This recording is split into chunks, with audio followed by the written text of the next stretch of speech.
Bonjour, que la paix et la grâce du Christ nous accompagnent en visionnant ces vidéos. Et ma prière, c'est que l'Esprit du Père de Jésus-Christ nous ouvre l'intelligence pour nous permettre de bien comprendre sa parole, afin que notre vie chrétienne ne soit pas seulement une vie basée sur ce qu'on va nous dire, qu'on va suivre sans comprendre, et que nous puissions avoir aussi une compréhension de ce que nous croyons, de l'enseignement de Jésus-Christ. Car même quand nos leaders enseignants nous disant il faut écouter et obéir sans comprendre, Jésus-Christ lui-même, par exemple dans Matthieu 15, verset 10 et dans Marc 7, verset 14, Jésus appelle à la compréhension de ses disciples. Jésus dit, écoutez et comprenez, écoutez et comprenez. Si notre foi n'est pas basée sur une compréhension de l'enseignement du Christ, n'importe qui va nous conduire n'importe où au nom de cette foi-là. Au moins, dans ces cas-là, les gens vont utiliser notre foi pour nous manipuler et même profiter de nous, abuser de nous, parce que nous avons une foi qui n'est pas basée sur une compréhension de la parole du Christ. Jésus-Christ a passé une grande partie de son temps à enseigner. Donc tout enseignant enseigne pour que les gens comprennent. Et je reviens avec vous sur le même thème de la dernière, ou la première ou la dernière euh, émission, à savoir cette parole de Simon-Pierre qui dit à Jésus, mais Seigneur, à qui irions-nous? Tu as les paroles de la vie éternelle. Et Pierre savait bien qu'il y avait toutes ces paroles, ces condamnations, ces paroles de malédiction de la part de l'Éternel sur la terre, sur toute la race humaine. Et de ce fait, il nous faut comprendre que chacun de nous, vous et moi, nous avons tous été condamnés à mort, condamnés aussi à l'exclusion de la vie éternelle, avant même que nous soyons conçus. Donc, condamnés à mort avant sa conception.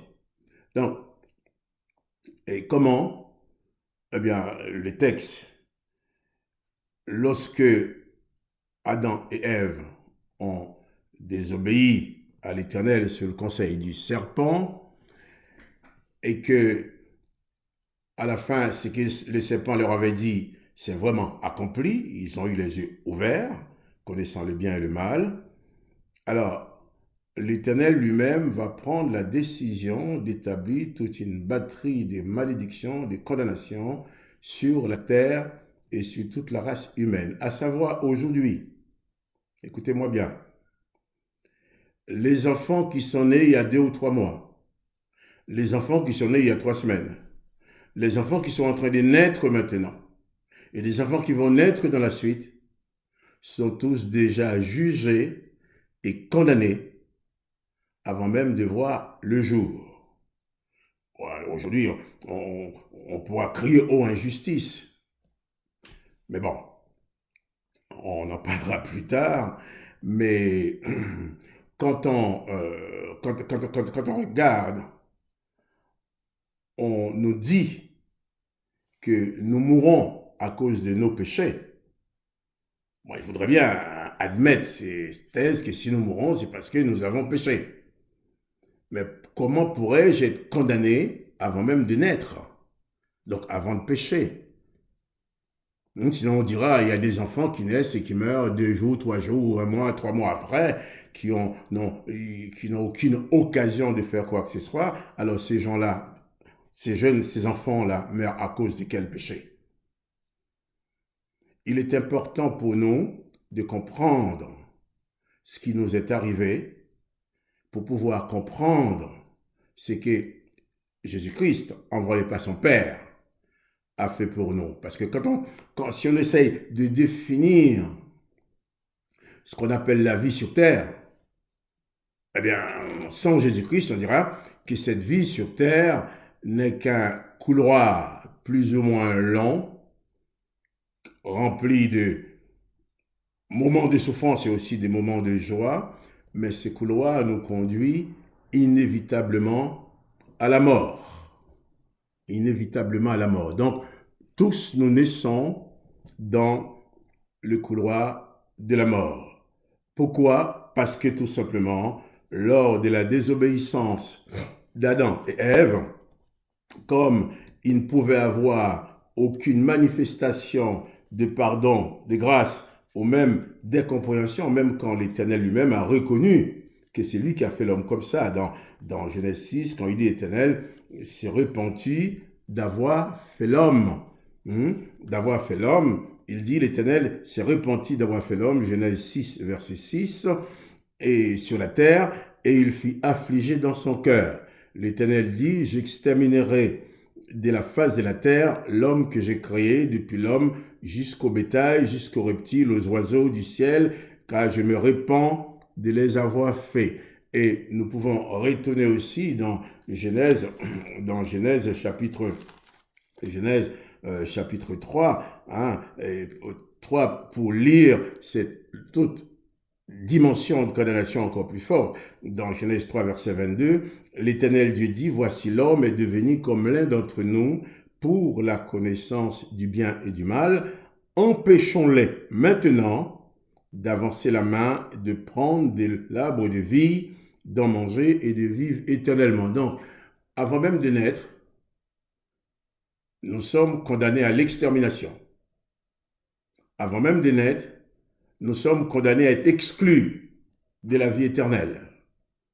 Je ne parle pas des autres condamnations, le fait de travailler à la sueur de son front, le fait de la souffrance de la femme, le fait que toutes les autres malédictions que l'Éternel a mis sur la terre. Donc, beaucoup de gens, certaines personnes disent, oui, c'est Satan qui a mis la malédiction sur la terre. Mais quand j'ouvre ma Bible, je lis les textes, je ne vois nulle part où Satan a prononcé des malédictions sur la terre. Les malédictions, les condamnations viennent de l'Éternel, mais pas de Satan. Et d'ailleurs, dans d'autres missions, nous verrons ensemble que dans l'Ancien Testament, il n'y a aucun texte qui montre l'Éternel en confrontation avec Satan. Parce que tous les textes qui parlent de Satan et l'Éternel, on voit qu'il y a plutôt une cordialité. Ce qui n'est pas le cas pour Jésus-Christ. Donc, nous sommes condamnés à mort avant d'avoir été conçus et nous naissons dans le couloir de la mort sans aucune espérance. Et c'est ce que Pierre avait compris. Ce que Pierre avait compris et qui lui a poussé à dire à Jésus, mais à qui irions-nous? Tu as les paroles de la vie éternelle. Pour l'instant, nous, ce que nous connaissons, ce sont les paroles de la mort éternelle, condamnés à mort, condamnés à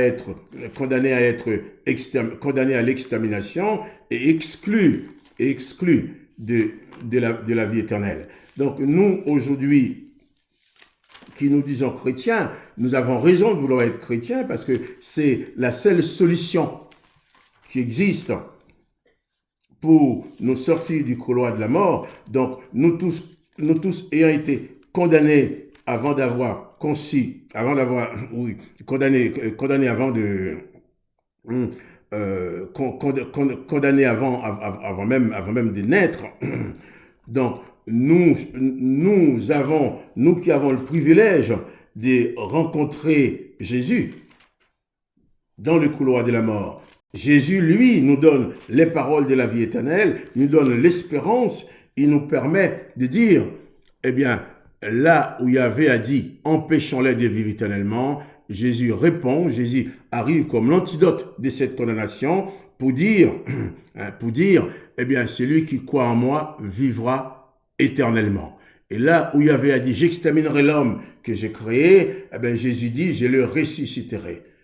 Jésus va dire dans Jean 3, verset 16, que vous connaissez, je pense, qu'à Dieu, le Père de Jésus, a tant aimé le monde qu'il a donné son Fils unique afin que quiconque croit en lui ne périsse point, mais qu'il ait la vie éternelle. Jésus est venu pour permettre à ces condamnés que nous sommes, à ces gens que nous sommes, c'est-à-dire condamnés à l'exclusion de la vie éternelle, condamné à l'extermination. Jésus dit d'abord, eh bien, celui qui croit en moi vivra éternellement. Là où il y avait à dire, empêchons-les de vivre éternellement, Jésus dit, eh bien, moi, je suis venu comme antidote. Eh bien, ils vivront éternellement. Ils entreront quand même dans l'éternité, malgré la condamnation. Jésus a effacé cette condamnation. Et là où il y avait à dire, eh bien, j'exterminerai l'homme que j'ai créé, Jésus dit, c'est lui qui voit le Fils et croit en lui, vivra éternellement. Et Jésus rajoute, je les ressusciterai. Je les ressusciterai. Tu l'extermineras, mais moi je les ressusciterai. Donc, il faut prendre conscience que dans notre vie chrétienne, à chaque fois nous nous penchons du côté de l'Ancien Testament, nous nous penchons vers la condamnation. Et quand nous nous dirigeons dans le Nouveau Testament vers l'enseignement de Jésus-Christ, eh bien là, nous nous dirigeons vers la libération, vers le pardon. Donc, il y a quelqu'un qui a parlé de cette situation, apôtre Paul. Et je crois que l'apôtre Paul est celui seul qui peut en parler dans ces conditions-là. Parce que l'apôtre Paul a exercé le ministère au service de l'Éternel en tant que rabbin, en tant que pharisien, en tant que docteur de la loi. Il a servi l'Éternel. Et ensuite, par le miracle de la grâce, l'apôtre Paul a eu l'occasion d'exercer le ministère en Jésus-Christ, sous la grâce de Jésus-Christ. Et l'apôtre Paul parle dans 2 Corinthiens chapitre 3 verset 7. L'apôtre Paul va faire une distinction très forte de ces deux ministères. Il va en appeler un ministère de la mort et l'autre ministère de la vie. L'apôtre Paul dit dans 2 Corinthiens chapitre 3 verset 7. Or, si le ministère de la mort, gravé avec des lettres sur des pierres, a été glorieux, au point que les fils d'Israël ne pouvaient fixer le regard sur le visage de Moïse à cause de la gloire de son visage, bien que cette gloire ait été passagère, à combien le ministère de l'Esprit ne sera-t-il pas plus glorieux? Si le ministère de la condamnation a été glorieux, le ministère de la justice est de beaucoup supérieur en gloire. L'apôtre Paul fut ministre de l'Éternel, exerçant le ministère de la mort. Ensuite, il a été ministre de Jésus-Christ, exerçant le ministère de l'Esprit, le ministère de la vie. Et c'est le seul qui peut parler comme ça parce qu'il a exercé le ministère sous les deux régimes. Et si aujourd'hui nous voulons suivre Christ, il faut mettre de côté tout ce qui concerne ce ministère de la mort. Pourquoi aller tremper ma main dans le ministère de la mort, tandis que j'ai le ministère de la vie à ma disposition? Pourquoi aller piocher des paroles de la mort dans les paroles de la mort éternelle, tandis que j'ai à ma disposition les paroles de la vie éternelle que me donne Jésus-Christ? Et c'est encore cet apôtre Paul qui, dans sa lettre aux Romains, va parler de la condamnation. Romains chapitre 8. Dans Romains chapitre 8, l'apôtre Paul écrit ceci. Il dit cette vérité, il dit, il n'y a donc maintenant aucune condamnation pour ceux qui sont en Jésus-Christ. Il ajoute, en effet, la loi de l'esprit de vie en Jésus-Christ m'a affranchi de la loi du péché et de la mort. La loi de l'esprit de vie en Jésus-Christ m'a affranchi de la loi du péché et de la mort. Il n'y a donc maintenant aucune condamnation pour ceux qui sont en Jésus-Christ. Et être en Jésus-Christ, il ne s'agit pas d'avoir un pied en Jésus-Christ, un pied en Yahvé. Un pied en Jésus-Christ, un peu dans le Nouveau Testament, un pied dans l'Ancien Testament. Car si je me place dans l'Ancien Testament, je me place sous la condamnation, sous toutes les malédictions que l'Éternel a mises sur les hommes. Et il n'y a qu'en sortant de ces milieux-là, en allant vers Jésus-Christ, que je suis affranchi de toute condamnation. Il n'y a donc maintenant aucune condamnation pour ceux qui sont en Jésus-Christ. Il s'agit pour, je dis bien, il ne s'agit pas de dire il n'y a pas de condamnation parce que je prononce le nom de Jésus-Christ. Il n'y a pas de condamnation pour moi si je demeure dans l'enseignement de Jésus-Christ, dans les paroles de la vie éternelle. L'apôtre Paul a appelé son ministère au service de l'Ancien Testament le ministère de la mort. Et nous, aujourd'hui, nous avons le privilège de pouvoir bénéficier du ministère de la vie en Jésus-Christ. Eh bien, écoutez, comprenez, nous ne pouvons pas vivre les deux en même temps. Impossible de vivre les deux en même temps. Car dans l'Ancien Testament, nous sommes tous condamnés à mort et à être exclus de la vie éternelle avant d'avoir été conçus. Mais grâce soit rendue à Dieu, le Père de Jésus-Christ, qui nous a envoyé Jésus, qui nous ouvre une porte de sortie, nous permettant de nous évader du couloir de la mort dans lequel l'Éternel nous a placés pour accéder à la vie. Donc, restons toujours attachés à Jésus-Christ, car lui seul a les paroles de la vie éternelle. Mais si j'ai cette parole de la vie éternelle qui est l'excellence, je n'ai aucune raison d'aller me tremper les droits dans les paroles de la mort éternelle. Être chrétien, ce n'est pas seulement une étiquette, ce n'est pas le fait d'aller à l'église, de savoir chanter, ce n'est pas le fait d'écouter les doctrines de son pasteur de votre pasteur qui va vous conduire à faire souvent des choses complètement en dehors du Christ. Être chrétien, c'est se placer exclusivement dans l'enseignement de Jésus-Christ. Que le nom du Seigneur Jésus soit béni. Eh bien, je vous dis à bientôt.